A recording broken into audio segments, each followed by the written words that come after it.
seated.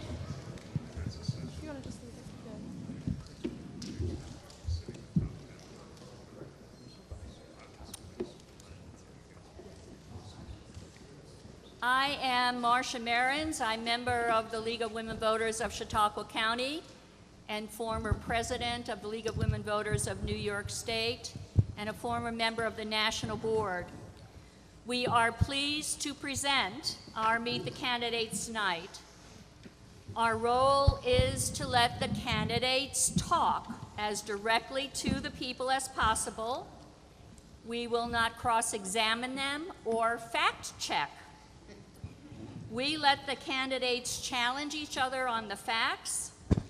Journalists and pundits and voters will all have the opportunity to fact-check afterwards.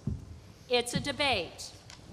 We, like referees, enforce the rules and simply stay out of the way. We want voters to be informed.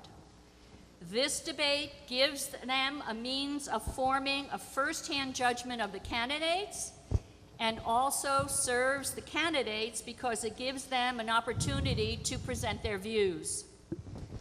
We have not given the candidates these questions in advance except for the first one. You can ask them about any issue you care about and they will respond unscripted, and you can see how well they can think on their feet, so to speak. The League of Women Voters is a trusted, nonpartisan political organization. League places an emphasis on getting out the vote, voter registration drives, Take Me to Vote programs in elementary schools, and efforts to streamline voter registration laws. These are all a continuing part of League activities. May I present my co-moderator, Judy Reynolds. This is what we think you can pay attention to. Thank you. Okay. On these issues, first, what issues are most important to you? Is it on? Is it on? It's on. You have to swallow it. I will swallow it. Okay. We ask you to think about what issues are most important to you. If they have not touched your issue, ask them about it. How do they answer a question? Do they really answer the question or deflect? Are they specific? Are they sincere? Are they knowledgeable? Then have a conversation with your friends and family about what you heard tonight. Did anything sway you? Did you learn anything new? We welcome candidates this evening who are seeking their party's nomination to vie for the 23rd House of Representatives seat held by Tom Reed. We have with us Linda Andrei, Max Della, Ian Golden, Tracy Mitrano, and Eddie Sundquist. Candidates will have 2 minutes to respond to a question they received prior to this meeting and include a brief presentation discussing their qualifications. After the opening statements, we will give the candidates an opportunity to question one another, and then members of the audience will be urged to ask questions of any candidate or of all the candidates. I will ask that the members of the audience do not applaud until the end. I know passions run high. Your candidate is here somewhere, and you want to support them with applause, but please wait until the end, because although gratifying, it takes time away from this evening, and we really want to hear the candidates. Each reply to a question will be limited to 2 minutes. If a question is addressed to a specific candidate, others will be welcome to add comments or replies of their own. Candidates will also be able to rebut or challenge one another, limited to 1 minute. There will also be a 1 minute for a closing statement. One more thing before we ask the question. Percy, raise your hand. Percy is your timekeeper. She will let you know when you have 30 seconds left of your time. So keep an eye on her. Raise your hand, Percy. Turquoise right up front. She has the hardest job here. Very hard job. So now we'll ask the question. The question is, what is your major policy concern as a prospective congressperson? We will begin with Linda Andrews. First of all, thank you all for coming. I am always encouraged to see people involved in the political process. And thank you, Marcia and Judy, for holding this. First, I'd like to tell you what my qualifications are for this position. As a doctor, scientist, educator, artist, and mother, I have the depth and breadth of education and experience to do this job. My leadership began as a young doctor when I was appointed as the Executive Chief Medical Resident in my training program. I then went on to become the director of a cardiac cath lab serving an 1,100-bed New York City hospital in a borough of 2 million people. That involved intersecting with hospitals across the city to provide quality and efficient cardiac care, directing physicians, nurses, and technicians. After I moved to this area, I was asked to chair the board of directors of the Tompkins County chapter of the American Red Cross during a time of crisis. I then went on to become an artist and became the president of the New York chapter of the Women's Caucus for the Arts. I don't have a single issue. My issue intersects all other issues, and that is health care. Health care should be a right. If you don't have health care, you can't work. It affects employers, employees. It affects farmers who are now driving school buses in order to be able to have health care, and farming at night and on the weekends. That's just wrong. Healthcare is a social justice issue. It is an issue that is important for our opioid crisis, for the prevention of gun violence, and most importantly, for our environment. So I don't see single issues. I see a central issue, the most important issue that intersects all others. Thank you. Mr. Eddie Sundquist. Thank you. You all hear me? Fantastic. So I just wanted to thank everyone for being here this evening, and it's an honor to speak with you all. I'm Eddie Sundquist. I'm a proud Jamestown and Chautauqua County native. You know, I came back home to fight for people. As an attorney, I fight for the rights of injured workers across this county. As a Democrat, I'm fighting for the social rights of people across this nation. And as a former teacher, I fought to make sure that people understood that education lifts us out of poverty. Now, I taught an alternative school in Philadelphia before I came back home to Chautauqua County. And I wanted to tell you a story of one of my students named Jordan. Jordan came to my middle school science class, 7th grade, a special ed student expelled from public school. He was there because he really couldn't read or write. But what he was interested in most was my robotics class. Robotics helped lift him out of where he was, to teach him to read, to write, to do math, and to graduate 7th grade. You know, about a year ago, I was thinking about running for Congress, and I got a call from Jordan's mother. She called me and she said, "Mr. Sundquist, would you like to come watch Jordan walk across the stage as he graduates high school?" I said, "I'd be honored." So I hopped into the car and I drove to Philadelphia, and I watched Jordan walk across that stage for the first time. But that's not what got me. What got me is that later that day, Jordan came up to me and he said, "Thank you, Mr. Sundquist. Thank you for always pushing me."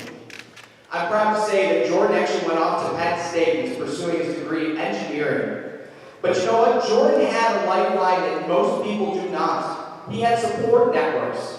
But Jordan reminds me every day of why I'm running for Congress. I'm running to fight for our kids. I'm running to fight for the jobs we have here in Chautauqua County in this district. And I'm running to fight for our community. And I won't stop until we get that here in this district. Thank you very much. Mr. Max Della. Good evening. Thank you to the League of Women Voters. Thank you for holding this event. Thank you, Marcia and Judy, for being here. And thank you all.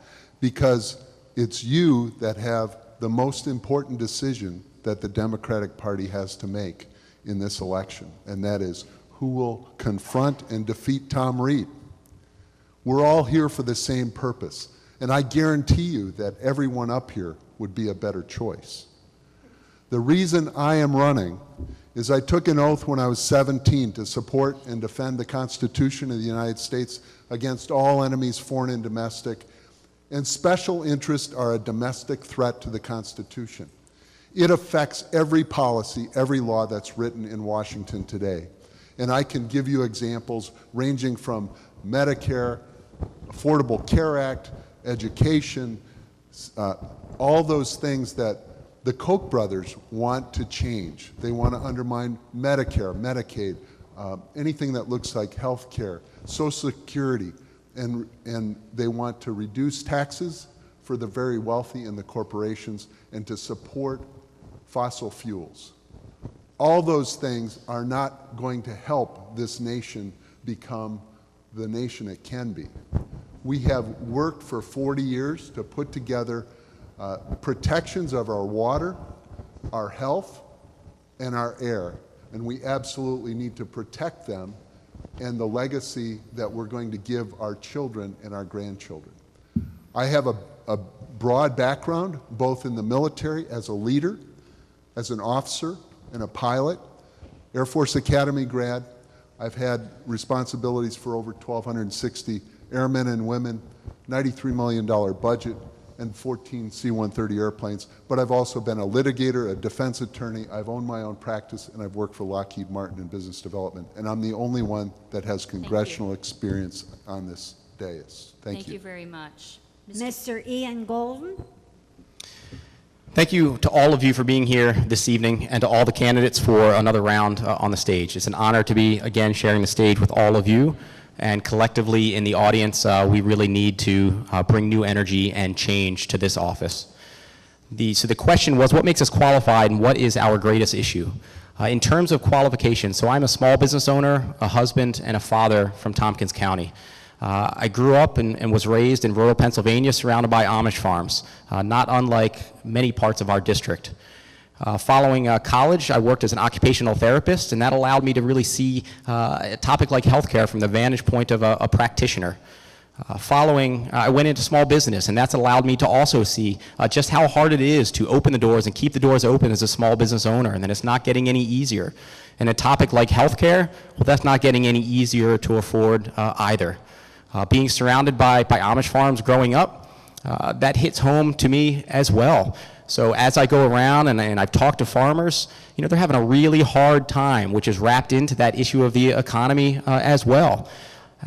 When you look at other areas like children, I'm literally here because I'm fearful for the future that's being set for my children. And what are we doing to really care for them, the environment, the occupational opportunities ahead? So many things literally are just messed up. And part of it, I think that we're surrounded by and led by individuals who are controlled by special interests and unable to work for the good of the district and their constituents and us. I'm here to say that, you know, politician shouldn't be a bad word. I think we all value the role that politicians fill. And I'm here to bring a new level of honesty, transparency, vision, and energy to the office that we so badly need. So I'm hopeful that we can get into some of the issues here tonight. And again, I'm thankful for all of you joining us in the audience. Thank you. Ms. Tracy Mitrano? Good evening, Chautauqua. My name is Tracy Mitrano, and I'm running to Congress to unite this district and serve the interests of its people. Too long have we been neglected.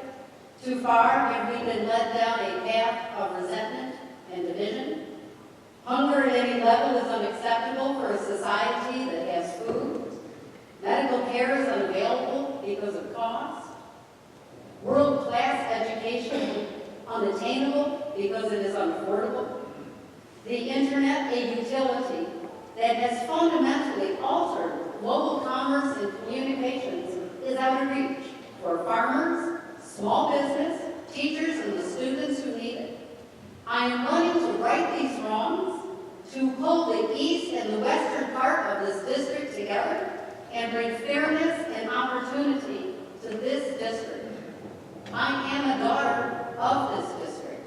I grew up in Western New York and moved into what was once the 29th, but is now proudly the 23rd as a young adult. I am an educator, lawyer, administrator, and important for this day and age, an internet policy and cybersecurity specialist. I have a successful consulting firm that had Microsoft Offshoot and the New York Public Library as clients. In 2008, I defended the Higher Education Opportunity Act to congressional staff against special interests. In 2014, I met with the remaining Democrat on the Federal Trade Commission, Terrell McSweeney, in a one-on-one meeting to discuss the privacy abuses of Google Inc. My work is innovative, and I am a change agent. Tonight, I am before you as a candidate for Congress. From me, you can expect the leadership that brought 5,300 signatures to the petition. Thank you very much. Do the candidates have any questions for each other before we take questions from the audience? I do, Mr. Sundquist. Thank you. So, in looking at the unemployment rates here in Chautauqua County, across the nation, we have about a 3.9 unemployment rate. In Chautauqua County, we have a 6.8% unemployment rate. 7 out of 11 counties in this district are above 6% unemployment. You know, I came back to this district to help fight for jobs. Yes. Question for a candidate? I do, yes. Get to it. So I wanted to ask Mr. Mitrano, actually, at the Democratic World Conference, in Albany, there was a question in which you pledged not to fight outsourcing. And when pressed further, you said that you didn't know. I would just like you to clarify your position on this issue because it's absolutely vital to this area. Why don't you fight outsourcing? First of all, you have misrepresented my answer, and since you and your team have posted it on YouTube, I invite anyone to go see what I said. I said I would like to see the language of this pledge. It was unclear to me what exactly it was you were asking us to pledge to. And this is such an important issue, I wanted to have the time to understand before I robotically answered, as the other candidates all did.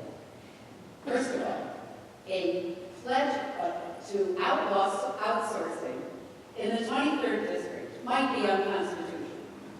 Second, if I'm a company and it were legal to have no outsourcing, I would leave the 23rd district.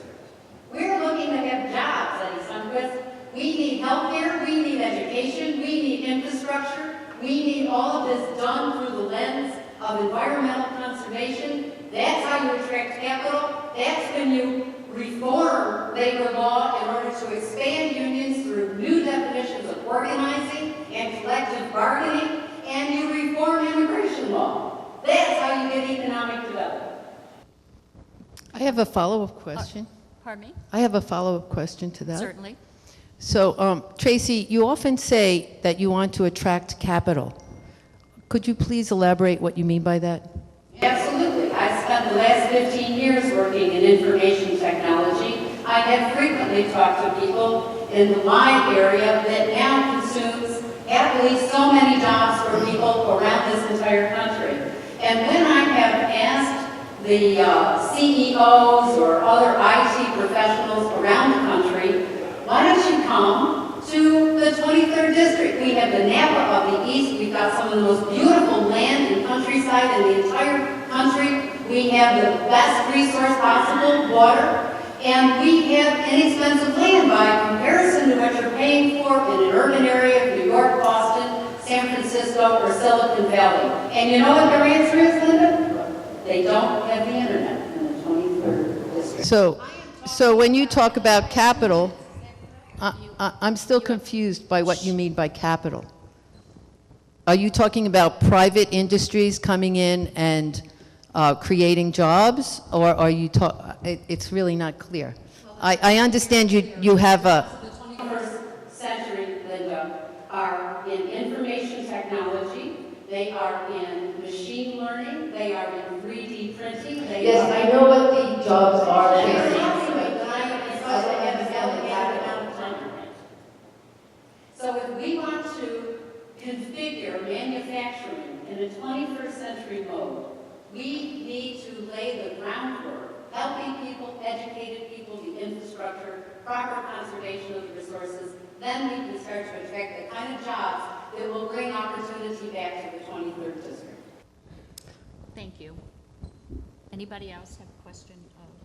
Anybody else? All right, any questions from the audience? There are 2 microphones. Nobody here has a question. You're going to rely on me only. Yes. Just a clarification. Somebody's there. Could you just tell us again what county you're from and what city you live in? For each of the candidates? Yes. Okay, let's start with Mr. Golden. I'm from Thompson County, and I live in the city of Ithaca. I'm from Yates County. I live in Penn Yan, although it's actually the town of Milo. I also own a home in Ithaca, New York, that I promised to my son to maintain until he graduated from college, which he'll do next week. You don't want to know where I live.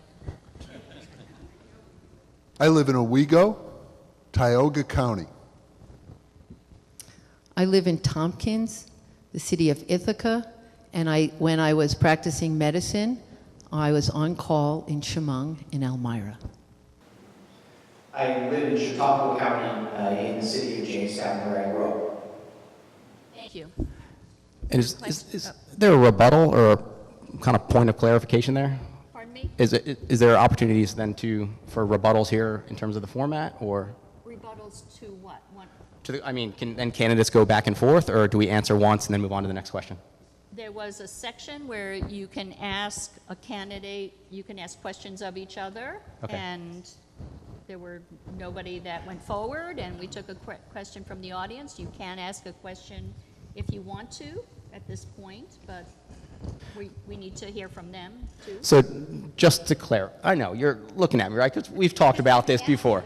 I know I have, and I just point of clarification. So there was I believe it was an article in the newspaper ahead of the Ithaca Forum where, and I think it's on your website as well, where there's a quote saying that some, I think, candidates are afraid of or will run from, I think, where they're from in the district. And I think there's a direct quote where you say you won't run where you're from. You're proud to call Ithaca your home for like the last 30 years or something like that. So it still seems to be, I'm still at a loss. And so here you respond to Penn Yan, but it's on your website and in the newspaper articles saying you're from Ithaca. So it seems to be rolled out when you want to be from Ithaca, you're from Ithaca, and when you want to be from Penn Yan, you're from Penn Yan. And I just think by the time we get to a general, we really need to nail down where it's from. So Mr. just a Golden. point of clarification. Although you live in Ithaca, you're from Penn Yan. Is that a question? Yes. So although you live in Ithaca, I just want to clarify you are from Penn Yan. The question is, are you from Penn Yan? What is the question? That's the question, because I'm still getting mixed answers depending on where we're at in the district and publications. Answer Just the to question. clarify. Move on.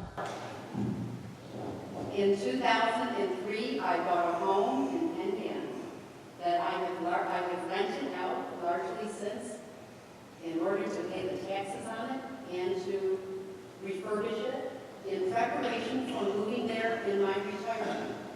I lived in Ithaca for 30 years. I have lived in the home on Chase Lane, number 20, come by and visit, in Ithaca, where I had a good job, where I had a good education, and where I put my children through school. And as I just said, I promised my younger son that I would keep that home until he graduated from college. I did that because his father left after high school for opportunities in Australia with his wife, and we wanted to have a home for my son to come home to and visit with his friends. This decision was made long before I thought that I would run for office. The transition of my life from Ithaca to Penn Yan was already in place before I decided to run for this office. And my son graduates next week, and then I will eventually proceed to sell that home and fully move to Penn Yan. Is there a legal process? question from, My question is to Ian and to Max and to Eddie. And talk do into you, swallow the mic. I'm sorry, what? Get close to the mic. Okay. Very close. My question is for Ian and for Max and for Eddie. And do you male candidates believe that a woman, Linda or Tracy, are just as electable as a male in this district? And I'd like to hear from each of you, and the women too, if you want to say something. Thank you. We're going to have this response to 1 minute. All right? So guys, we'll start with Max. Mr. Della. I'm glad you asked that question because people kind of misquote me often.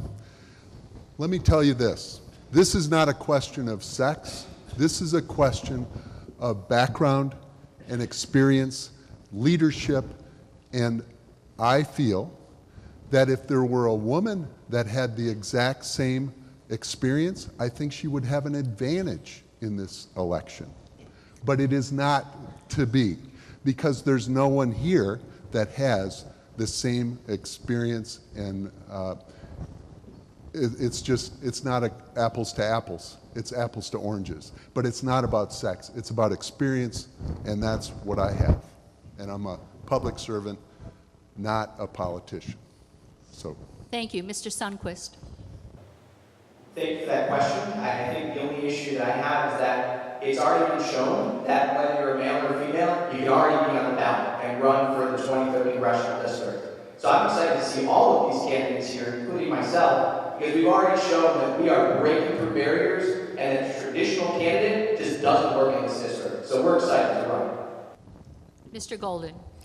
Yes, I think the women are absolutely as qualified if you're talking by gender. I've got 3 women in my life, my wife and my 2 daughters, and I would hope that my daughters have literally no boundaries on where they can go. And if you extend it beyond that, and we're talking about genders, I believe studies would show that companies that have women CEOs outperform companies that have male CEOs. So I think across sectors here, yeah, absolutely. Thank you for your question. Next questioner. Could I follow up? Get to some issues, I hope. Sure. Oh, yeah. Yeah.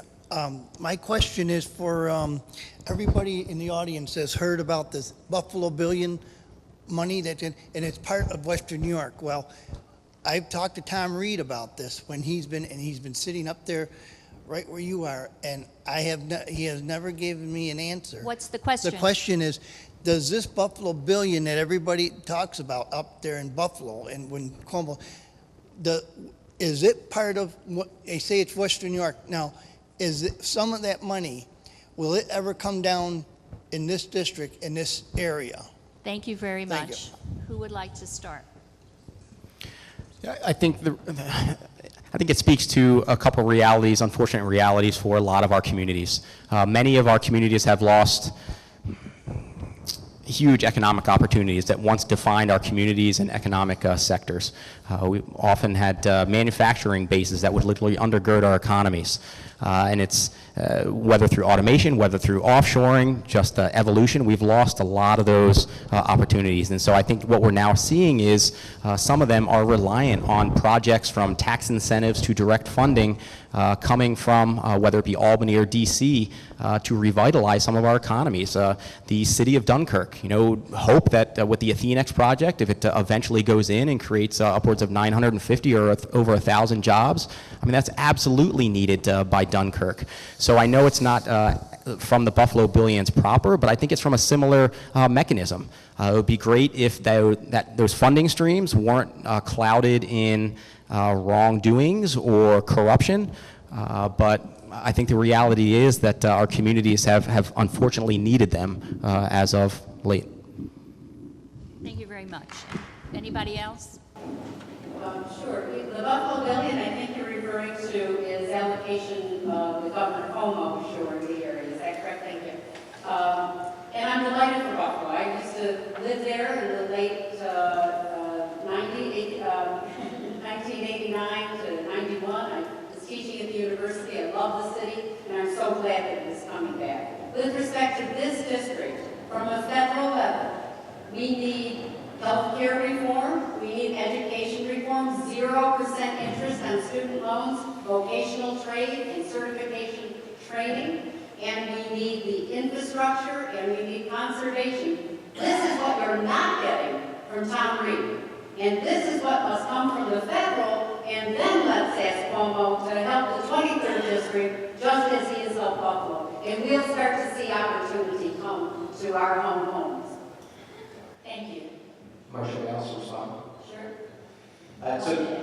Thank you. So thank you for your question. And the Buffalo Billion is a New York State, it's a state program that's being put on Buffalo to help Western New York.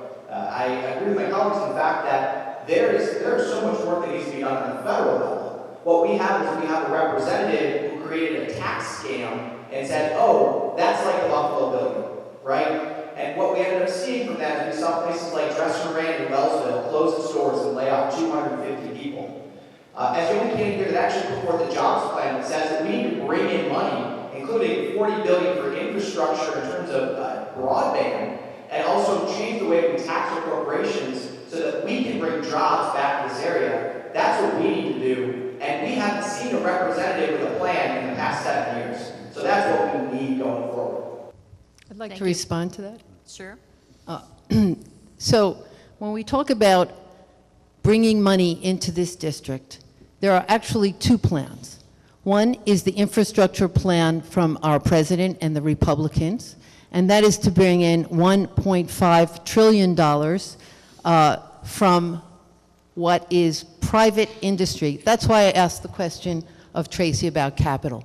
We have to be very careful that we don't bring in private capital in this infrastructure plan. The alternative plan is a plan of direct public investment. That is $2 trillion over 10 years for public transportation, water and sewer systems, clean energy jobs, high-speed internet access, veterans hospitals, a Buy America program, and Hire Veterans program. That creates 2.5 million jobs in year one, and it's paid for by closing corporate tax loopholes. We need to be very careful when we talk about bringing in jobs and infrastructure that we do not ask private capital to come in here and invest, because when they invest, they want a return on their money that looks like tolls on your roads and meters on the water. May I respond? Absolutely.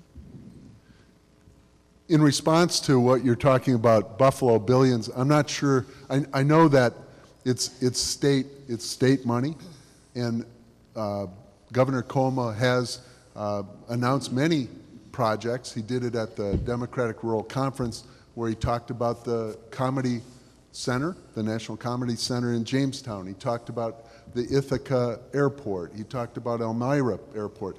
Many, but what we're really talking about here is federal programs. And I agree with Linda that we need to be careful about the code of saying we need to leverage federal dollars. Because what we really, if we had all the money that that is envisioned in that, 80% of it, we would have done it already.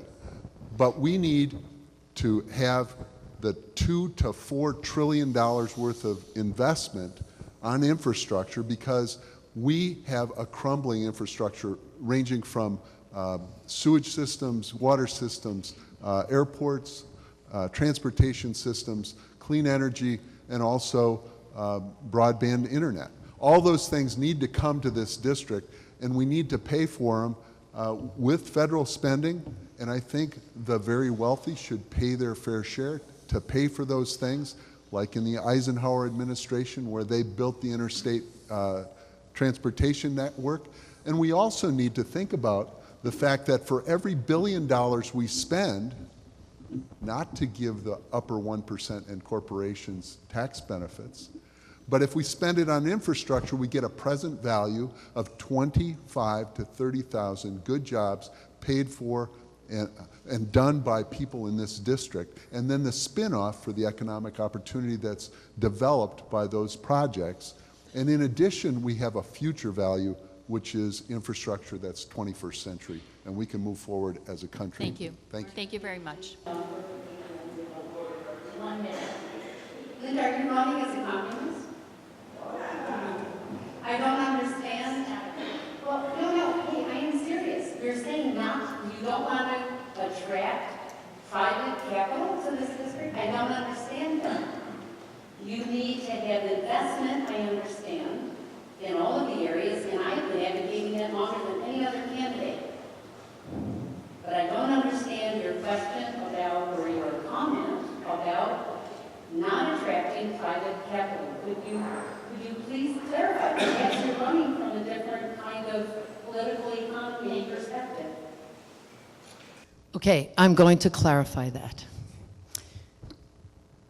When you have the privatization of public institutions, like the infrastructure, like our schools, like prisons, then you lose transparency and accountability. When you give a tax giveaway to corporations, which is the infrastructure plan from the Republican Party, then you have corporate greed and corporate takeover of our public institutions, Tracy.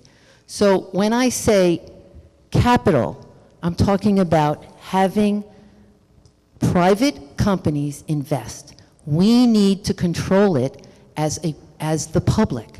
And the way we do that is we tax the super rich, we get the income as taxable income, and then we ask private industry to stand up and meet the qualifications that we decide. That is union jobs, Now, we're moving on. jobs, We're moving on. and We're moving on. Yes. fair pay. My question is to all of you. The fastest growing occupations in the United States right now are in the alternative energy, wind and solar. I want to know what you are going to do to bring those jobs right here to our county. Thank you. Specifically, and that's to all of you. Thank you. Thank you. Let's have a 1-minute response to this question. Can you repeat the question? Judy, you want to repeat the question? Slow, just the bottom, just the My question. question is, the fastest growing occupations in the United States right now, alternative energy, wind and solar. I want to know, living in a county where we have 20% and higher poverty, I want to know what you're going to do specifically to bring those jobs into our area. Thank you.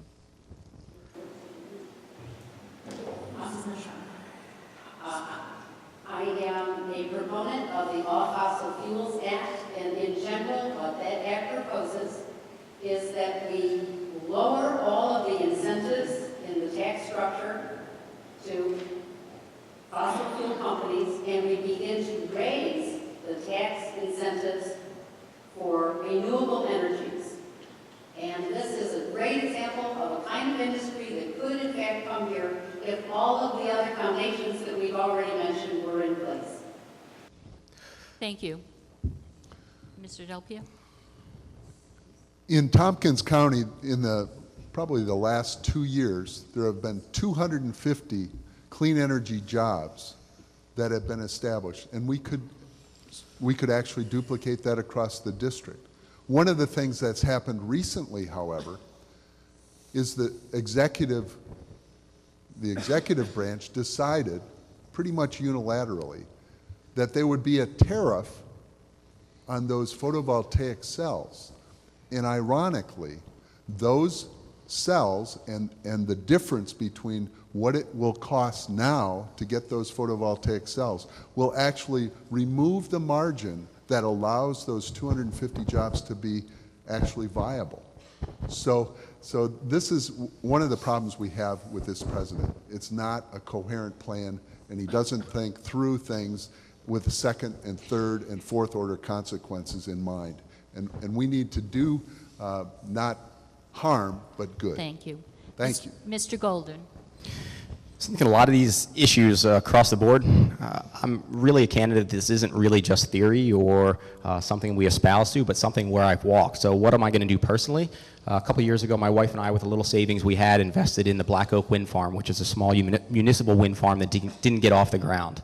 So we can talk about policy positions or ideologies, but literally these are decisions that I've walked and that I will get behind. If we talk about funding streams, what we can do is we can increase the incentives and credits going to the renewable energy. Indeed, there were more jobs created in the solar sector than in all others, in fossil fuels combined and energy generation. There's also things that we need to do that we can't do unless we have somebody in Congress that's really championing these issues. There's a department of ARPA-E. It's working on advanced energy systems that aren't quite ready to get to the private sector. It's something that doesn't occur in a bill or a resolution, but it takes somebody speaking up for it at the omnibus bill or the budget level. We can fund any number of programs that are occurring in the U.S. Department of Energy that also feed these technologies. Really, we just need a champion to do it. Thank you very much. Thank you very much. Mr. Sundquist? So, as I said briefly before, we didn't come up with a jobs plan for this district, and part of that is creating that green energy, those green collar jobs here in this district. The first thing we want to do is repatriotize the money that corporations are being taxed overseas so that we can fight outsourcing. We then want to take a $40 billion investment in rural broadband. But beyond that, we want to create a relief fund for green energy companies to bring jobs here in the 23rd. There's no reason why we can't make this district an environmental technology hub. We should be creating wind farms and solar panels here in this district and utilizing our universities to promote geothermal energy and teach the rest of the nation how to use it. Thank you. Ms. Andrei? Yes. So specifically, I think your question was very specific. What would we do? First of all, we would give tax incentives to those industries, wind, water, and solar. Second of all, we would restrict the fossil fuel industry, at least beginning with cap and trade program. I believe we should have a WPA type program where we guarantee jobs to people. Ask everyone to have a job. This was done before in the 1930s. This is how we built the infrastructure that we have in this country now. And we can do it on the federal level when we ask big corporations to pay their fair share of the taxes. That is hardly communism. Thank you. Okay, Mike. Thank you. It's my understanding that the House I think you Ethics... can raise that. It is my understanding... What do I do for my next act? It is my understanding that under the rules of the House Ethics Commission that candidates for Congress are required to file a financial disclosure statement within 30 days after you raise the first $5,000. It's also my understanding that all of the candidates except Tracy has done this. So my question is directed specifically at Tracy. In the interest of transparency, why haven't you filed this disclosure statement? Thank you very much. Because the rule says within the first X number of days after 5,000, but no later than May 15th. So May 15th you can see and read all of that. Thank you. And if you want to know the personal story, I was running and I didn't have a chance to do my taxes by April 15th, so I took an extension. And I just want to be sure that it's all correct and appropriate. But it will be absolutely available. Thank you. Thank you. May I respond to that? Yes, absolutely. Mr. Mitrano, the rules actually say the 30 days after you've raised at least $5,000 or May 15th of the year, whichever comes later. This was 2017 when you filed, which means you should have filed one for this year as well as for 2017 as well as the one that's due on May 15th.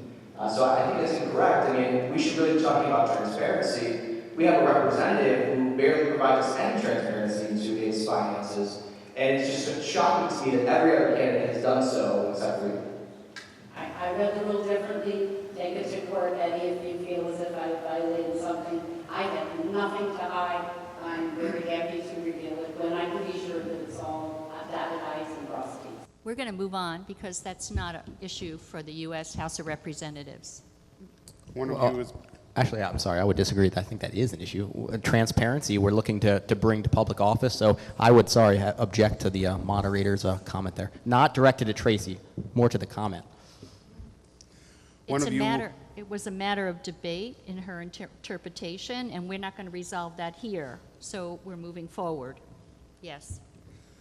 One of you will win the primary in June. Congratulations. Then on to Tom Reed. And Tom Reed has shown himself to be pretty elusive from the standpoint of not willing to participate in many legal women voter debates, running as, he'll be calling you liberals, extreme liberals. What is your question? That's my question.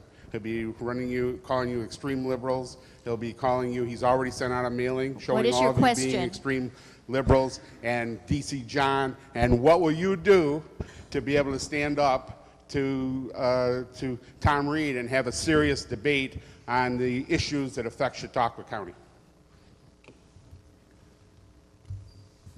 I can answer that. Because I've already stood up to Tom Reed the other day in Enfield when he was at his town hall, and he began to evade the issue of health care. So we had a very nice conversation, very civil conversation. Now, when he attacks me directly, I will point to his legislative agenda and to his record. I have a record of caring for people for the past 30 years, caring for them when they're down and out. And he has a record of collecting debt for those very same people. Thank you. Anybody else? Mr. Sundquist. You know, Tom Reed actually has attacked me on social media, and it's called me an extreme illiberal. And my response to it is, I'm happy to jump back into a classroom and show you a map on where Jamestown and Chautauqua County is, because that's clearly somewhere you're missing. But more importantly, what we need to talk about is the fact that we need to remove the labels from Tom Reed and what he does. That's what he does. He puts a label on you and says, this is what you are. Well, you know what? If you want to call me an extreme liberal because I care about making sure that everyone gets health care in this district, or I care about making sure that we have jobs, or I care about fixing the opioid epidemic, then call me whatever you want. At least you know what I stand for. Thank you. Mr. Della, you. Tom Reed needs to be held accountable for his actions and inactions in office. What has he done? He's accomplished 3 things that I know of. He's named 2 post offices and a commemorative coin. Now, I'm not minimizing the value of the post office renaming for the families of the fallen, but that's not sufficient. It's not enough to hold a town hall meeting. You have to go back to Washington and do something for the people in this district, the people who need you. And when you look at the opioid crisis, you don't respond with a law and order. If someone laces their heroin with fentanyl, we should be able to execute them, to kill them. That shows the difference of worldview between him and me. I would say, let's consider addiction a disease, provide resources and health care to get people off drugs so they can get back to their communities and raise their families and be productive members of society. And to do that, we need to give them health care and resources like residential programs and change the paradigm to get people not warehoused and incarcerated, but get them back in our communities where they can live a life that they will be proud of. Thank you. Thank you. I find that this tactic historically has been part and parcel of his playbook. It is to divert attention, it is to bully, it is to make fun of, and he does it with the city that is in the county that has the largest number of registered Democrats in the 23rd district. So there is a method to his madness. My response, first of all, is to Democrats and independents and unaffiliated. Don't internalize his distractions. Don't be taken off course of the accountability that we need to have from him and have not had. And that word, interestingly enough, was a word that the head of the Scope organization in Bath, New York Rod and Gun Club, diehard red Republican, offered me as a concern he had about Tom Reed. It's not just the Democrats. It's unaffiliated, it's independents, and it's a lot of Republicans want accountability from him. We cannot let ourselves get off track. We cannot let ourselves get distracted with silly name calling. We must bring integrity and honesty back to politics. Mr. Golden. Yeah, so Norm, you mentioned specifically to Chautauqua County. So I think similar to what the other candidates have said in terms of, how do we really focus on what Reed has done or not done, and specific to the issues that Chautauqua County and counties across the district have. For myself, being from Ithaca, from Tompkins County, I was more than aware that was going to be Reed's line at me from the beginning.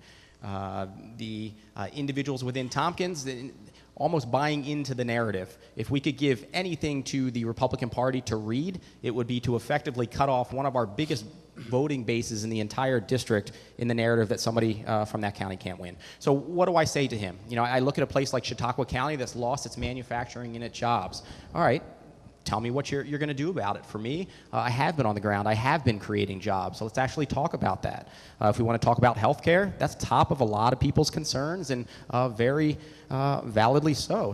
So I've seen the vantage point from a healthcare practitioner. Do you want to know what that looks like? Do you want to know what it looks like from a small business owner's line item expense? Let's talk about that. Agriculture, again, very important to me. It's the environment that I grew up in, even though I didn't grow up on a farm. So if you want to talk about an identity of much of our district rooted from vineyards to dairy farms, let's talk about that. When you make a comment to a farmer that I was speaking with a week or two ago that you weren't aware of a large concern or issue with dairies in our district, let's talk about that, because clearly it needs talking about.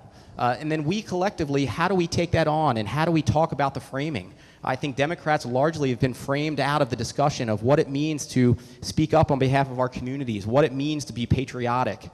And I think that we need to really dig into that. And I think Reed's a shining example of somebody who effectively takes it and spin it, and we need to take it back. Thank you. Question there. Hi, good evening. We were talking earlier Down about... to the mic, or lift it up, either We were way. talking earlier about the capital. And the question I have for each of the candidates, and I can give a quick, short answer, is how much capital do you currently have on hand to run the primary and look forward to the election? And with that figure, where was that money derived from? We know full well that the current congressman has got multi-million dollars in his war chest, and we would be of interest to know how you derive this money Thank you. to run against him. We'll start with Mr. Golden. Yeah, for our campaign, I think we have roughly 20,000 on hand, and to be fully transparent, it's not enough. It's not what I think that it would take to run an effective primary at this point. With that said, we don't need to raise as much as Reed. We need to raise enough to get our message and our word out there. When we talk about fundraising, what I can say is that still to date, I think we've raised more money from more unique donors than any other candidate in the field, and we're nearly matching Reed with the number of small dollar donors that he's received. Now, obviously, it makes a huge difference that he's receiving a lot of big money donors and from PACs and special interests from predominantly outside of the district. But if we look at fundraising numbers, it also is a testament to the team that you're able to assemble and the impact that can have. So I'm thankful that we've been able to raise a significant amount of money. And then again, we have a whole lot of individuals that are supporting the campaign. Thank you. I believe we have, I don't do the numbers, but 70 or so on hand. We have raised 110. I put in 2,500 as a loan the very first day that my treasurer and I opened up a bank account back in July of 17, and I have since gifted the campaign $3,000. We can talk numbers later. We have over 900 unique donors.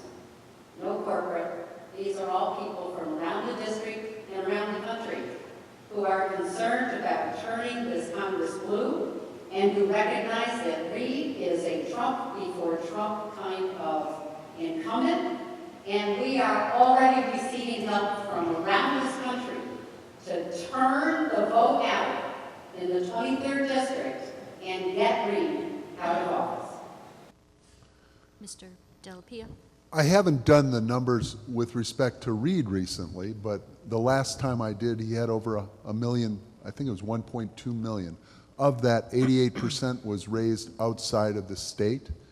560,000 plus was from super PACs, places where, dark money, places where you can't track it. We don't have any of that. We don't have any super PACs. We don't have any PAC money.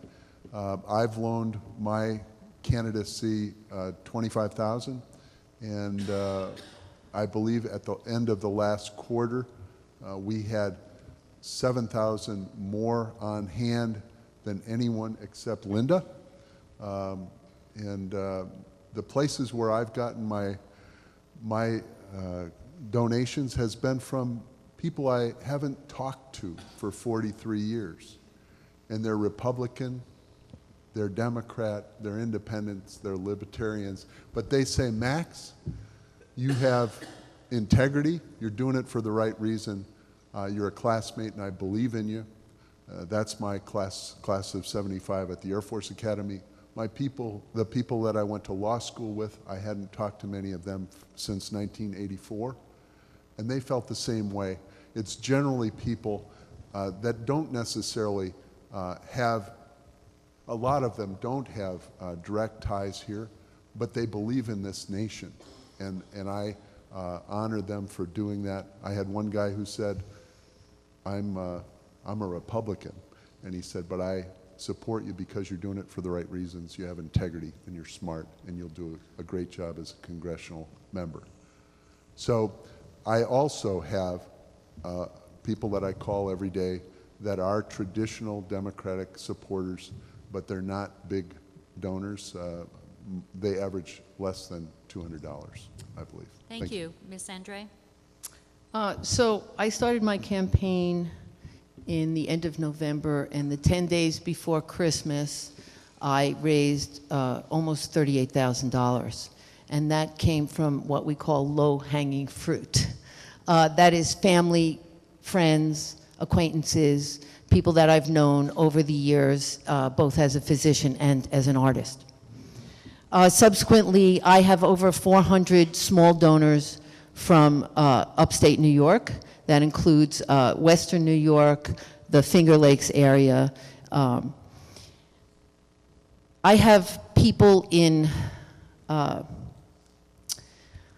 what is it, Max? The bars that, that we went to. VFW? VFW, sorry. VFW bar. You say bars. Too much bad. drinking. VFW bar where I spend some time and people are giving me $5 bills.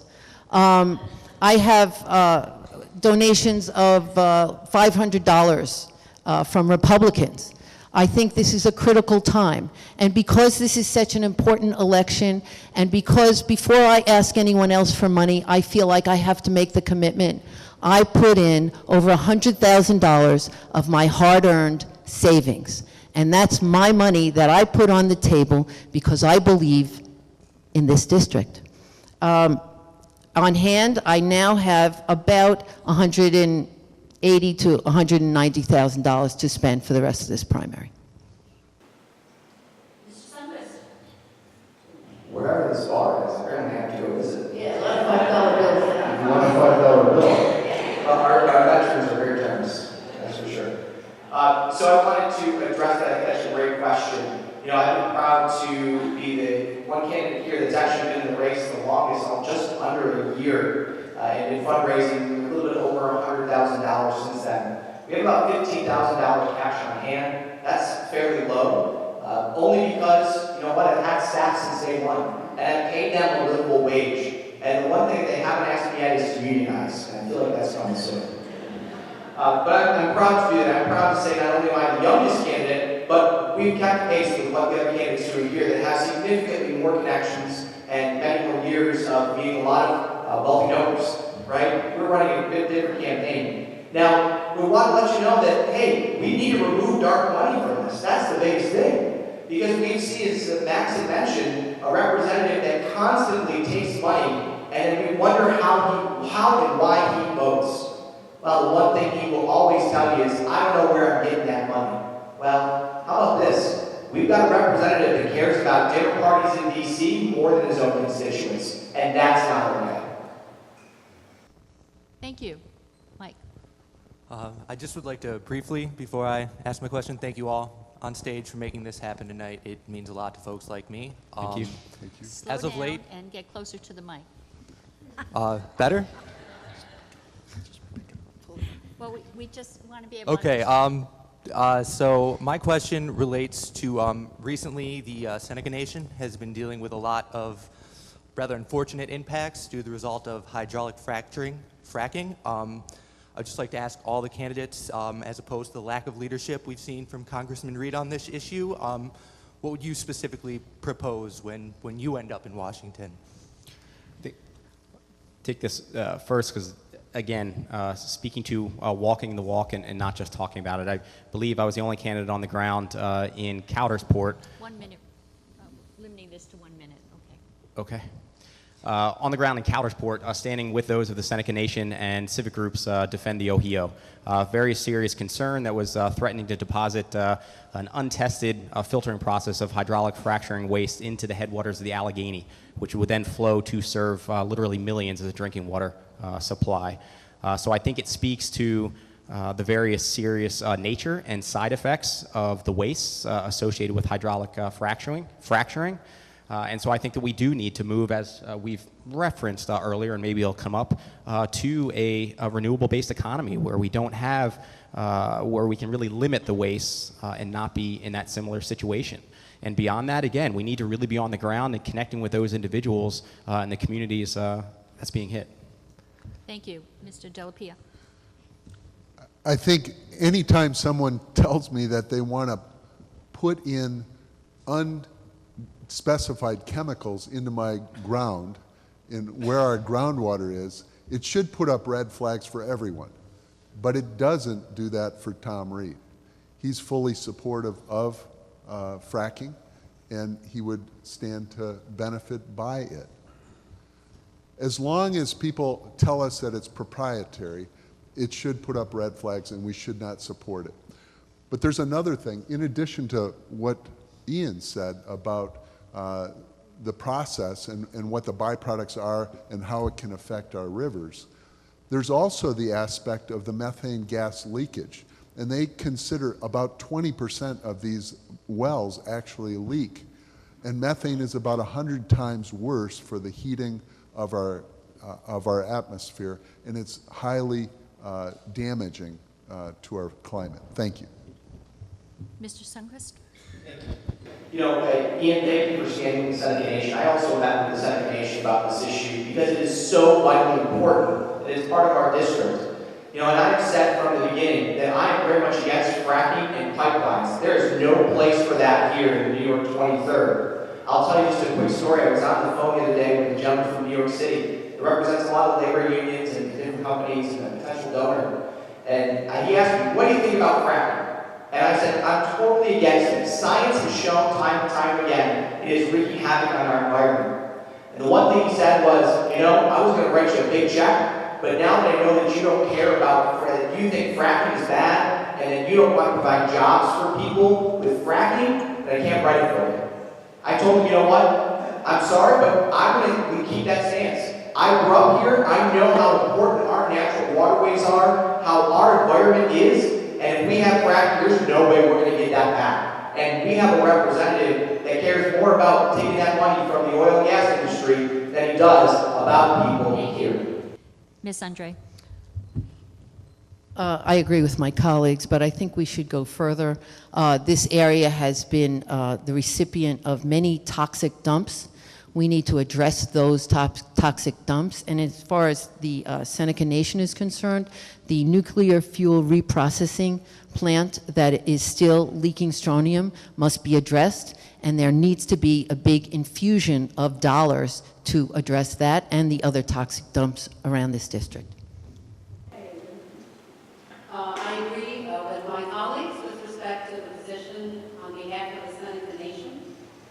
I think your question is what else would one do?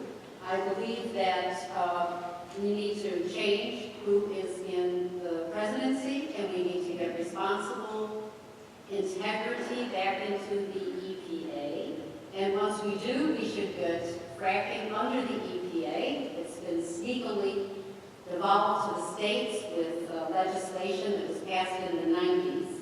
Once in the EPA, we need to be sure that anything that is harmful and carcinogenic is not allowed, and anything that is as harmful as this process is towards the environment not be allowed. And that's how we can end it, not just here in wastewater to New York, but in the country as a whole. We don't need just 75 million going to help Great Valley. We need 6 billion, and I'll defend that as your representative in Congress. We have a question here before we get to the next mic. Republican tax cuts seem to increase the national debt considerably. It's feared that the party will use that debt to cut everything except military spending in future budgets. How would you reduce the debt without denying funds to Medicare, Medicaid, Social Security, protection of the environment, scientific research, infrastructure, and much more? Yes. We had a Trojan horse tax cut that has been in the sheep's clothing or the wooden horse of tax reform. It was not a tax reform. It was a giveaway to the 0.01%. So one, I would flip the permanent and the temporary, give working and middle-class people the permanent tax cuts. Let's bring back significant brackets and percentages on the 0.01%. Let's lower somewhat from 45% the estate tax to 25%, but in a trickle-down economy that we have been working with since the Reagan era in the 1980s, that's how you get money back into the public. If you've been giving it away on the theory they're going to create jobs, that's how you get it back through the state tax, maybe 25%. I was in favor of lowering the corporate tax because the reality is corporations in the United States pay 18 or 19%. But I never would have allowed that to lower without making them subject to U.S. tax laws, without provisions that they had to reinvest in their corporations and in their employees, not their stakeholders. That's what I would do about it. Thank you, Ms. Andrei. I don't think we need to tax the 0.01%. We need to tax the 1% if we're really going to get an adequate amount of money to do all the work that we want to do. So I think it's a tax on the top 1%. And in terms of corporations, they may have had one spoken tax, but their effective tax rate before this tax plan was only 15%. So this tax plan that was just effected just made the rich richer and turned them into plutocrats that can now steal our democracy. So we need to tax. We have done this before. We did this during the Depression. We can do it again. Mr. Sundquist. Just looking back and forth, like, who do I pick? So, first off, we have to acknowledge the fact that this was a tax scam on everyone. And we had a representative who, A, voted to increase the national debt with this tax bill, and at the same time, not approve the next tax, the financial plan, the next budget for Congress, because it would add to debt. Doesn't make any sense to me. But I have been very strong about this. It's crazy that when you talk about adding money to your paycheck, we've got Tom Reed who said that's enough to pay for child care. The money that you get back, that extra $50 a week, that extra $20 a week, if you ever had a child in child care, you know it costs much more than that. So I would be in support of getting rid of our tax plan. We need to actually talk about how we can benefit the most people in this country. We need to change our tax structure for corporations, and we need to tax those profits that are being held overseas. Those are billions of dollars, even at a lower tax rate, could fund a Medicare for all solution for this country. Think about that. Thank you. Mr. Della. They didn't even wait 2 days. Paul Ryan said, we're going to have to start looking at cutting social programs. They said that within 2 days of passing the tax reform package. I think it's disingenuous for them to tell people, the middle class, that we're working for you and we're giving you these tax benefits and you're going to get an extra $1,200 a year. You know, you just go, seriously? And you just jacked up our per diem debt for every man, woman, and child in this country, over $1,000 a piece. So what? It's actually up in 17,000, I believe, if I'm not mistaken. So what we're doing is we're allowing the top 1%, the Koch brothers, and those who have those very basic goals of undermining Social Security, Medicare, Medicaid, anything that looks like health care, reducing taxes on the top 1% and the corporations, and supporting fossil fuels. And they're willing to spend $400 million in this next election. That's what we need to turn around. We need a different way of financing campaigns that don't include millions and millions of dollars going to campaigns around this nation. It's corrosive and it's destructive. Thank you. Mr. Golden. I think a piece of the equation, I think is acknowledging why I think Reid and many of the Republicans were so successful in, I think, intentionally crafting and putting together this tax plan. I think we have to acknowledge that a lot of New Yorkers and other high tax states across the country are really on thin financial threads. That the difference of getting $1,200 back at the end of a year, well, that makes a big difference to some families who are on, again, a really thin financial thread. So we need to be able to, I think, acknowledge that, and from there be able to talk about the realities. So if we, I think, talk about just how disadvantaged literally 45 up to 65% of our households are around our district, we need to point out the realities of what this plan did. As was mentioned, I think 83% of the tax gain in this plan went to the top 1%. I think 60-some to the top 0.3%. And I think we need to let people know that for such a huge opportunity to make significant revisions to our tax plan, is this really what we wanted to vote for? We have to understand, we have to empathize where they're coming from, and then we need to show them an alternative. I think Democrats are too often cast as the party of just deconstructing or taking down or complaining, and then what's your vision? Well, we need to show them a new vision. It is that we do hold, not that we don't maybe think that some corporations maybe are on too high a tax rates, but then what do we do? What do we do with that? We say, all right, well, if you pledge to keep jobs here, then we'll extend some of those tax breaks. When it equates to, well, you're just going to buy back stocks, then that doesn't really add up. And so I need to, again, make sure that we empathize and then we present an alternative. And to answer the larger part of the question, what we're going to do to reduce that deficit, well, we can start by maybe not pulling out of the Iran nuclear deal. We cannot directly threaten nations like Syria and just threaten to entangle ourselves in another perpetual war and conflict which just sucks up exponential resources. Thank you. Mike. Whoever wins the primary is going to be subject to Tom Reid's famous attack ads. How do you plan to weather the advertising of your vulnerabilities and missteps while promoting unity in our communities and not stoking further partisan division? Did you all hear the question? Okay. Who would like to start? So for me, and this was touched on in a prior question, was just speak to the reality. So I know it's already out there, right? I mean, he's has Google paid ads against all of us as candidates. There's the website that's up there. You can all find it, check it out. We, I think, know what's coming at us. For me, it's the added touch Ithaca liberal. And then again, I kick back to, okay, Tom, let's talk about what that means. Is it creating jobs? Is it seeing the vantage point of healthcare as a practitioner and a small business owner?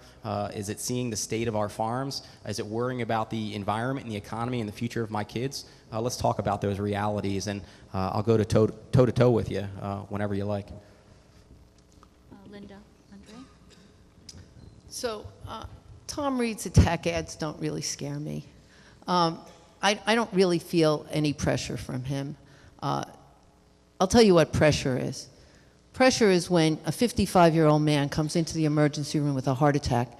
You bring him to the cath lab, you try and clean out his coronary arteries, and his wife and 4 children are sitting in the waiting room expecting you to deliver him whole. That's pressure. Tom Reed is a lightweight. When he wants to come up against me and my record for the past 30 years, he should tremble. Mr. Sundquist. I mean, I would, although I'm actually not having to take anyone's insides out of that, I would say I've been a teacher. No, but I mean, hopefully you're prepared, and you're a great doctor. So, I would say one thing is that those ads don't scare me at all. You know, I was a teacher in an alternative school. If any of you have been in some of these BOCES programs and things like that, you know, the biggest thing you can do is you can try to, like, you know, hit me with a chair or a stapler, and I don't think our current congressman wants to do that, at least not currently. But I think the biggest thing that we need to recognize the fact is that he's recycling ads the same way as he's a recycling congressman at this point, right? We've seen the same thing over and over again. So until he comes up with some fresh new material, I don't think there's anything really to worry about. I would say we need to focus on his lack of performance and his record. And if we do that and we can hold his feet to the fire and hold him accountable for the awful things that he's done, I think we have a great chance to unseat Tom Reed. And we can all take part in that as we look around our neighborhoods and we identify people who don't vote in non-presidential elections, and we get them to realize how high the stakes are for this election. And we can actually turn this thing around by getting involved. You're doing the first step right here by becoming informed. And when you identify the person that you believe can best defeat Tom Reed, and you back them and you work for them, we work for each other, and we build a community that can make a difference that we can all be proud of in 2018. And I urge you to do that. Thank you so much. Ms. Mitrano. I had nothing to hide in my life. I have worked in higher education my entire life, and I would be very glad to discuss any aspect of my record.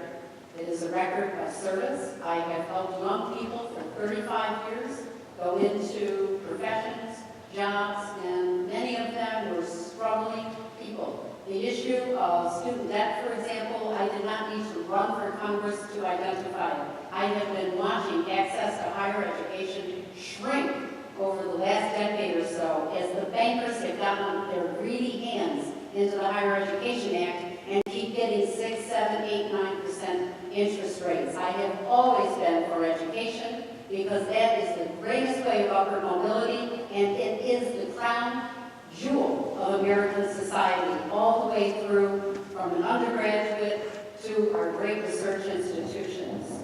I think that Tom Reed is recycling old stuff. We are tired in this society of bullying, derision, and division.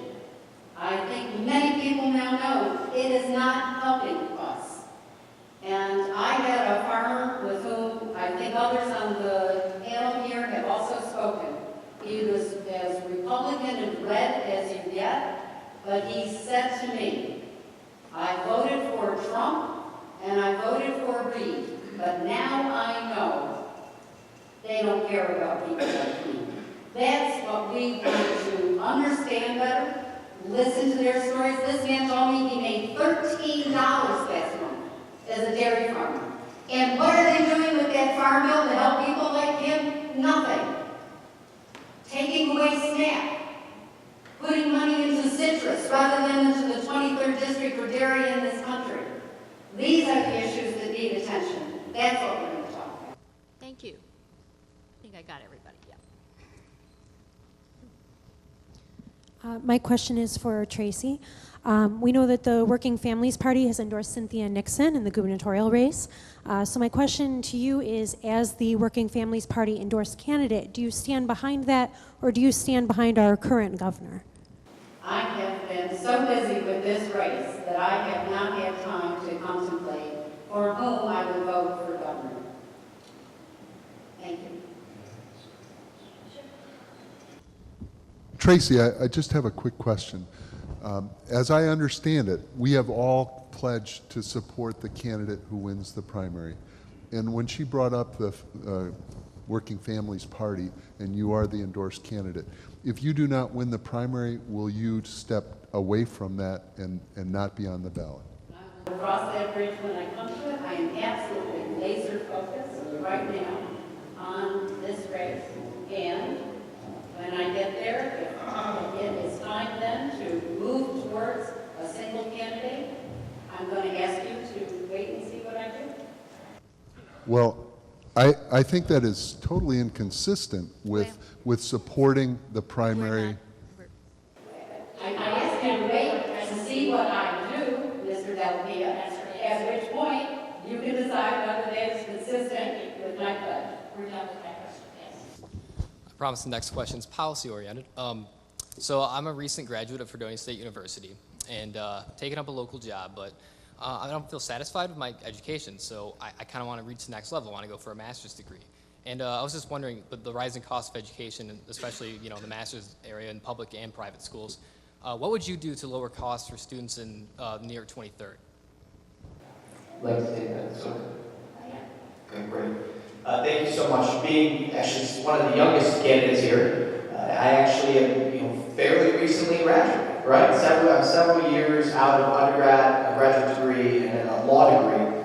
And college affordability is something that's not often talked about. And it is something that is crippling to our young folks. I myself, and I don't know if any of the other candidates here have any student loan debt, but I have a 6-figure loan debt and interest rates that are high as 8%. So the question is, what do you do about that? We've got people that can't buy homes, can't start families, can't buy cars, all the things we need to do in order to keep our economy moving. So what we need to do is not just provide zero interest loans, we need to reduce the loan debt of what we've got. Not only do we take that interest out, but we've got to reduce the load that our folks are doing. I have to repay my loans over a 25-year period. 25 years. I'll be well over 50 before my student loans are paid up. Think about that. I can't start a family if I'm paying those things. Not only that, but we have to make sure that we have public education, secondary education, that is free for folks here. Gone are the days where a high school diploma was all we could do to get a job. We need to either get folks into trade schools or get folks into public education and make sure that it is free for them if they're meeting the benchmarks, public education. I think that is the most important thing that we need for our society right now. If we don't have a plan, we are going to see the same thing happen over and over. Government taking a ridiculous amount of interest and us not moving the society forward like we need to. Thank you. I'd like to answer that. We can come down the line. I'm going to look this way. Mr. Golden. Yeah, as a small business owner, I look at economic multipliers. They're, I think, special interest to me. And if you look at what it would mean for instance, canceling out the student debt of all graduates that we have now, the economic multiplier would more than outweigh the impact to our budget, the federal or down from there. So that is something that I think should be on the table or considered. But beyond that, I don't know if we can do that until we can get under control the costs of higher education. Our public education institutions at higher ed, the costs, I think, have increased by, 97% over the past maybe 10 or 15 years. Private institutions, it's gone up roughly 47%. And, I think we have to get back to, are some of our, colleges and universities turning into country clubs, or are they places of higher education? And until we can, really look at where the increased costs are coming from, then I think it's tough to talk to loan forgiveness. Now, and I'm not saying that's what a lot of our institutions are, but what we can look at is that the costs are rising very quickly. And I think we need to have that discussion to be able to limit it. And if we're going to be appealing to independents and Republicans in this election and nationwide, then we need to be able to have that discussion. And I, too, would like to see us go to higher ed for all. And I think it would be very critical. As Eddie mentioned, what used to be maybe a high school education today is a college education this day and age. And we also, I think, need to look at maybe some of the students that we're losing. You know, is college the right track for everybody? And we need to be sure that we're not stigmatizing those who would be better interested in or met by vocational skills training. Growing up in rural PA, just as many as my classmates were involved or engaged in vocational trades or future farmers of America than they were college tracks. And I think that's a very healthy mix. You look across the job or across our district, entities like Cummings, there are jobs there, but we need the students to be trained for them. Thank you. Mr. Della. I think we need, I don't see why we would charge banks less than we charge our children. I think it would be a pittance in comparison. If we could just give them 0% loans, I think we'd be much further ahead. I think there should be a sliding scale for what a person makes to what he's required or she's required to pay off per month, so that they're not saddled with so much debt that they can never get out of it. I also think I agree with some of my colleagues that have mentioned that we were leaders in the United States when we said compulsory education through the high school. I think we'd all agree that we have a much more complex, technologically advanced economy, and we need workers to match that complexity. So we need more than just a high school diploma. We need to help people through at least a couple years of technologically relevant coursework and or community college that we would support as a nation. And loan forgiveness is something that we should use as a tool and as a potential alternative or avenue for new graduates that say, I would like to serve my country in this way or that, not necessarily in the military, but it can be public service, and we would give them an opportunity to forgive that debt based on their service to the nation. Thank you. Ms. Mitrano. I support fully funded vocational trade and certification program. I fully support associate degree level funding. I have long supported 0% interest on student loans, and let's be clear about what we're talking about. It's not interest on the government, it's the bankers who have gotten into the higher education act, and Congress has gone ahead with it and allowed them to get those large interests. So it's not against the banks and it's not against the government, it's against the individual who takes the loan out because the law has allowed them and your congressman has been supporting it. I'm sorry, don't I have any more? I think that what some people may not understand is that the state funding for state universities has fallen dramatically over the last 20 years. And we need to be working with our state legislature to get that back up to the levels to support at least the state universities.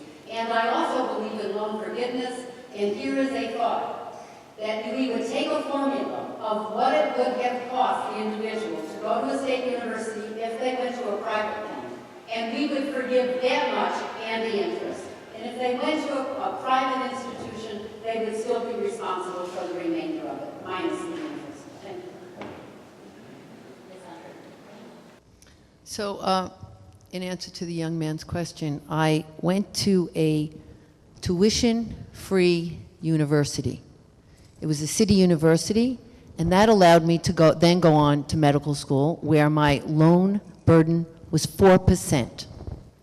We do have a program in the state now called the Excelsior program to make four-year college education free.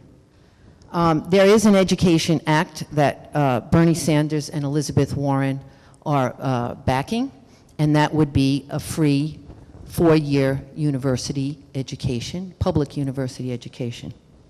I believe we should encourage vocational training. My father was a very proud union welder, and he supported a family of 5 children and a wife. We need those vocational jobs here in the 21st century. In this district for 21st century jobs of wind, water, and solar power. So the last thing I want to say is that I think we should encourage our young people, especially our young physicians, to, if they have loans, to pay them back with public service in underserved rural communities like we find here in the 23rd District. We have 2 people at the mic. We'll take 2 more questions. The responses will be 1 minute, and then we'll go to closing. Yes. Okay. I've been a activist and canvasser and down, campaign. I worked on many campaigns, and one thing I have found in this district, especially because of its rural nature, is that guns are an important part of the rhetoric in a campaign. And I know that Reed is, well backed by the NRA. Well, and here's your I'd like question. to hear what the candidates' opinions are on the gun issue. Thank you. Why don't we just go right down the line? We'll start with Mr. Sundquist. Great, thank you so much. I have said all along that I'm fully supportive of Second Amendment rights, because I grew up here. I grew up learning how to use guns safely. I took a gun safety class. I was a hunter with my family when I was young, and that is very important. But we must understand that our Bill of Rights is not unlimited. It hasn't been for freedom of speech, and it isn't for the right to bear arms. The reality is that we need to make sure that we have safe and responsible gun ownership across the United States, including our district. We got to fix the loopholes in the background check system and the loopholes to buy guns from trade shows. We've got a strong tradition of hunting, but we need to teach our individuals how to safely handle and use guns, and that's the most important thing. I agree with Eddie. Universal background checks are important. We have to close those loopholes. I think we should raise the age at which a person can buy their first gun. I mean, if you grow up in a family where there's a tradition of hunting and you are taught in your family how to handle a gun, how to be safe, that's fine. I think that one should have to prove that safety. I believe that domestic violence is a precursor to greater violence, and so I think that we should limit or deny people who have a history of domestic violence from owning guns. I have no problem speaking with the people in this district. I have a very close friend who is a hunter. I've gone out with her hunting. She hunts bow and arrow, and she hunts shotgun in Tompkins County, because that's all that's allowed is a shotgun in Tompkins County. So I have no problem speaking and identifying with gun owners in this district. Thank you. May I? Yep. Right down the line. I have over 30 years of experience. I've been qualified in 3 different weapons, expert. I was current in 1 or more weapons throughout my entire career, and I was responsible for the training, carrying, equipping of 1,260 airmen and women. And they were required, by and large, to be qualified to carry a weapon. And I would not issue a weapon if someone was not current, qualified, and trained to do it safely. And that makes perfect sense to me. I agree with the background checks without exception. I agree no bump stocks. One thing that hasn't been mentioned is I'm very concerned about children's unsupervised access to weapons in the home. We should incentivize them, the gun owners, to make sure that they actually keep them under lock and key and the ammunition separate, and we should use smart technology to get weapons that don't work if you're not the owner. Thank you. Thank you. I too come from a family of hunters, and I do believe that we can balance Second Amendment rights with gun safety in this country. I believe in background checks, universal no loopholes, maintained at the federal level, not devolved to the states, and I believe we need to put enforcement teeth in for mandatory reporting. Studies show that students, and remember Parkland, we've learned to listen to the students, want school resource officers. I believe they should be federally funded and trained, and I believe that school districts should have the right to demand that they not be armed, but I do believe we should do it. And finally, most importantly, let's repeal the immunity that gun manufacturers have to tort lawsuits. Let's put them on the ropes, and let's learn from those lawsuits about whether locked cabinets, waiting periods, higher purchase age, what measures will help us get the proper balance between Second Amendment and gun safety in this country. Thank you. Are you saying to repeal the Dickey Amendment? Is that what you're saying? Okay. Sorry. Mr. Golden. Yeah, so a little over a year ago, Eddie and I went to Hornell. I think it was our first meeting to announce our intentions to run for House of Representatives. Two of the earlier candidates, the rest are no longer with us. At that meeting, I was at table of 10. The rest were Democratic committee chairs of the various other counties. And I was the only one at the table at that meeting that wasn't a gun owner. I think that we have to understand that guns are a big piece of the identities and communities across our district. And we have to be able to, I think, also understand that as we've all been about this district, that there are probably more repeal the SAFE Act signs than stop signs in most of those counties. And I think we need to be able to have the discussion and relate. Just this past weekend, I was at a shooting range shooting clay. I can tell you I wasn't that good, except for Station 7, which I was actually pretty on. And I didn't do it because, you know, I have necessarily an affinity to guns. I do it because good conversations come out of that, and we have to be able to relate and understand. Thank you. Mr. Della, the Dickey Amendment is about the prohibition for the CDC to do studies on guns. I do agree we should repeal that. But I'm talking about something else. I'm talking about the law that prohibits tort suits against gun manufacturers. We sue opiates, we sue sugar, we sue tobacco, we sue car manufacturers, but we can't sue the manufacturer of an inherently dangerous product. That's not a gun. Okay, so just so you all know, what Tracy's referring to, in case she doesn't know the actual amendment or law, it's the Protection of Lawful Commerce of Arms. It was from 2005.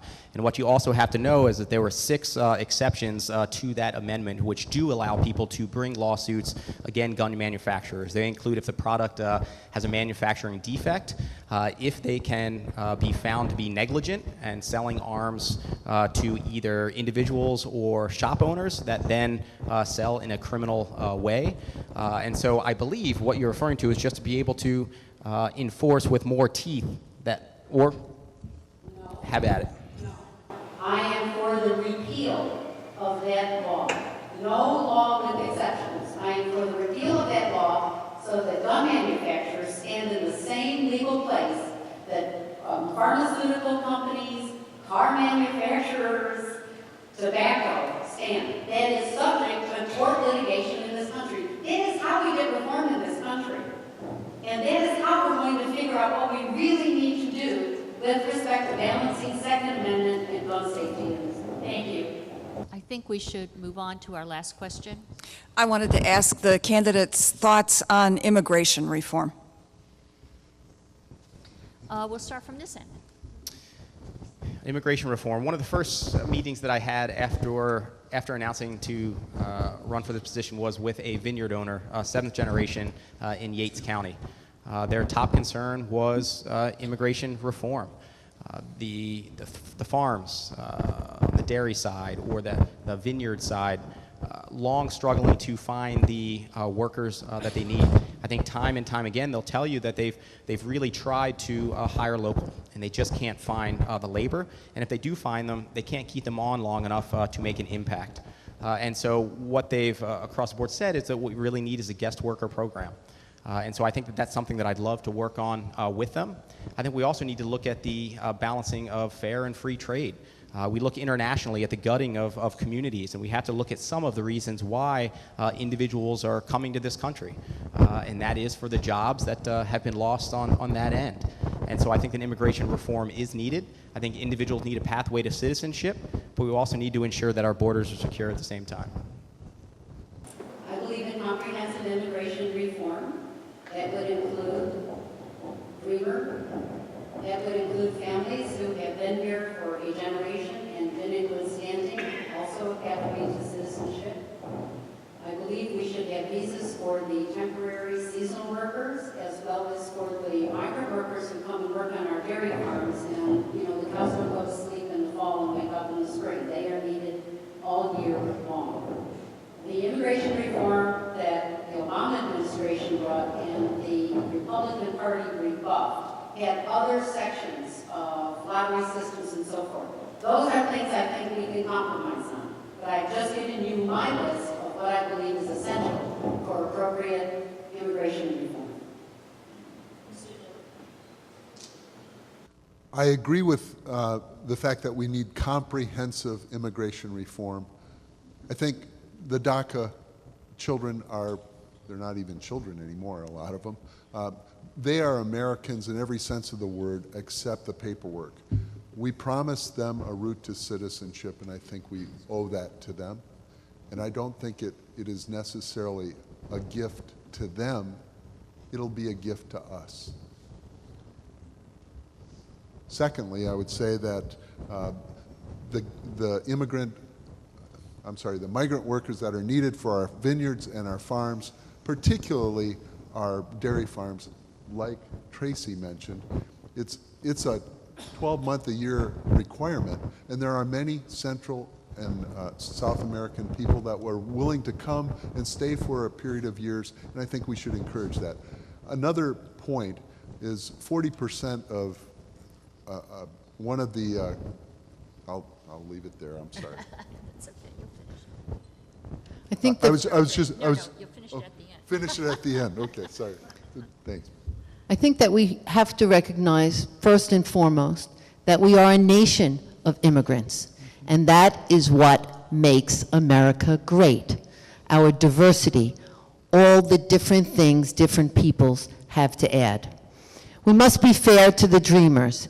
They are working, they are paying taxes, and they are serving in our military. They should have a clear path to citizenship, beginning immediately.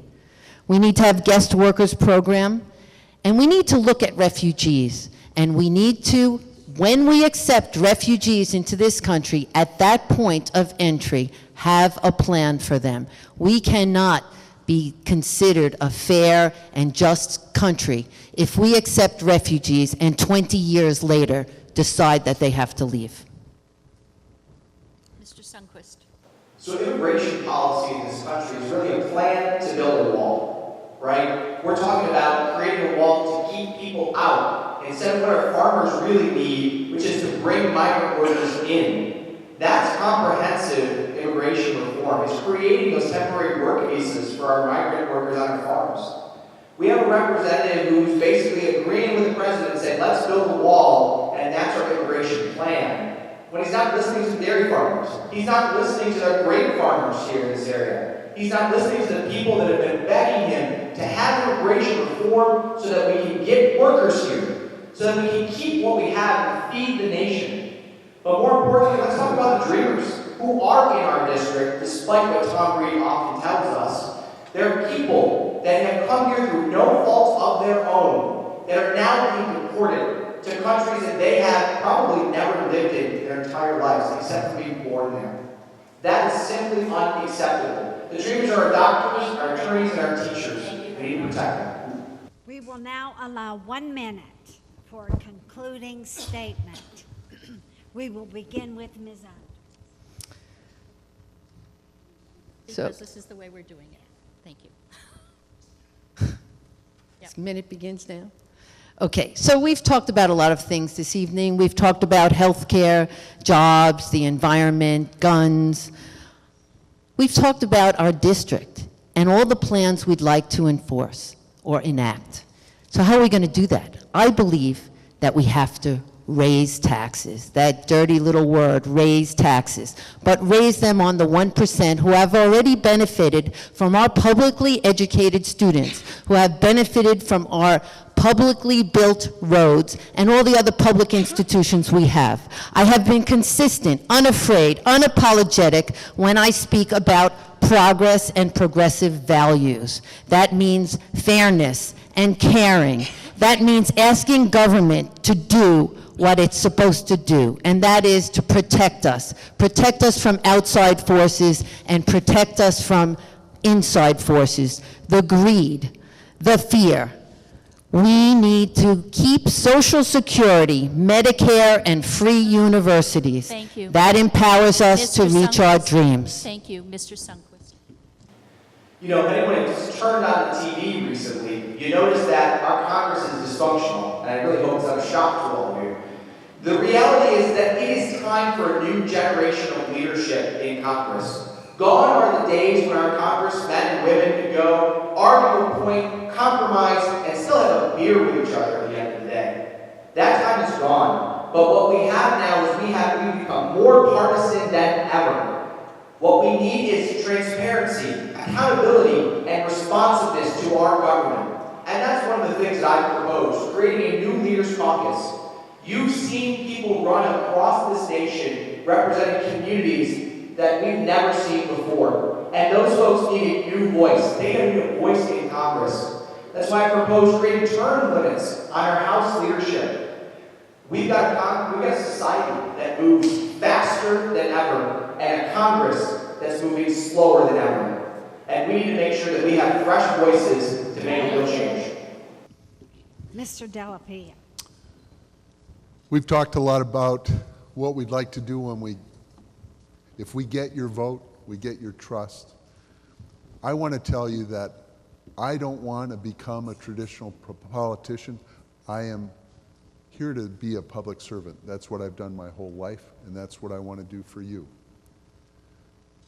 If we want change in Washington, I think we need to have the transparency that everyone's talked about, but also people that have integrity and they service before self as core values, that they frame all questions about how can we make this country better. I think we need to have the honest, open, respectful dialogue, do the hard work of consensus building and compromise so that we can bring things together for the good of the nation and the good of our districts. And that's what I pledge to do for you. Thank you for your attention. Thanks for being here. Thank you. Mr. Golden? So I believe the challenge for all of us is how do we, one, motivate and inspire each other. We're all here collectively this evening to work toward change. I can tell you that for all the hours of knocking on doors so far, 99% of individuals don't know that there's currently somebody running against Tom Reed, let alone a primary going on. That makes it very difficult for any of us to be the change that we all need. Congress is very much broken. We need an individual that's able to look outside of party lines, to unify literally a nation in the district. We need somebody who's going to stand up and fight for living wages, for health care for all, to fight for our unions who are under attack, for our teachers, for our kids, for our environment. So many things are so messed up. How do we get out there and touch enough people to make this change? So after you leave here tonight, and I'm very thankful for you being here, don't let it end here. Recruit somebody else, bring a friend, go touch a lot of doors, and we can do this together. Thank you. Thanks. Ms. Mitrano? Thank you, League of Women Voters. Thank you, Chautauqua, and thank you, colleagues. I'm in mind tonight of Ann Richards' comment about we must be doing something right when we're all going after you. But for me, you can expect leadership that brought in the 5,300 signatures to petition, garnered endorsements of Working Family and Women Equality Party, and the top spot in every straw poll this year. I promise you commitment. As the only child who could care for parents when they aged and passed, I stayed in Western and Southern Tier, New York, to do exactly that. Ask my sons, Nico and Sam, I'm tenacious. Like a dog with a bone, I will not give up on you, campaigning against Tom Reed or as your representative in Congress. Working and middle-class people have much in common against this incumbent who seeks to divide us. I vow to put people first and bring you results. Thank you. Thank you. You can applaud now.